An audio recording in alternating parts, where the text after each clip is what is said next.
ଆଜି କାଁ ହେଲା ଯେ ମତେ ଏଇ ଜ୍ୟାକେଟ ଦୋକାନକେ ଆସି ପଡଲା। ରାତି ବେଲେ ଆମେ ଭାରି ପଡୁନ ଅଭିନନ୍ଦନ ଯେ ନାଇଁ ପାନ ପୋଷଣ କରି ନେଇ କରି ଆମେ ପାନ ପୋଷଣ କେକ୍ କୁକା ଘିନବାର ଥିଲା ଅଭିନନ୍ଦନ କି ଖେଟି ସାରନ। ଅଭିନନ୍ଦନର ଦେଖ କେମିତି 180 ଟଙ୍କାରେ ଫୁଲ ପ୍ଲେଟ ପୁରା ଅଭିନନ୍ଦନ ବିରିୟାନୀ ଉଣା ଖାଇ ସାରନ ଆରୁ ବାହାରି ପଡ଼ସୁଁ ଆମେ। ଥଣ୍ଡା ଲାଗୁଥିଲା ତ ରାତି ହେତିକି ଆଜି ଜ୍ୟାକେଟ ନେଇ ଧରତେ ମୁଇଁ ଜ୍ୟାକେଟ ଗୋଟେ କିଣିବି ବୋଲି ବାହାରି ପଡ଼ସି ଯେନ୍ଟାକି ଅଭିନନ୍ଦନ ପାଖେ ହିଁ ଅଛି ଆକାଶ ବାହାରଲେ ସେନାକେ ଯାଇଛେ ଦୋକାନକେ ଜ୍ୟାକେଟଟା ପସନ୍ଦ ଲାଗ୍ସି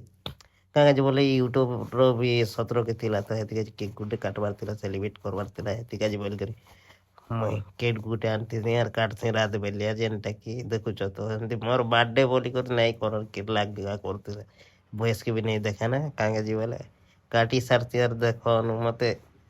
କେନ୍ତା ଘଷି ଥି ସେତିକି ଲୋକ ଦେଖ ମାକଡ଼ ଭଳିଆ ଦେଖାଯାଉଥିଲେ ଏତ୍କି ନା ରହିନି ଜୁହାର ଯେ ମାସ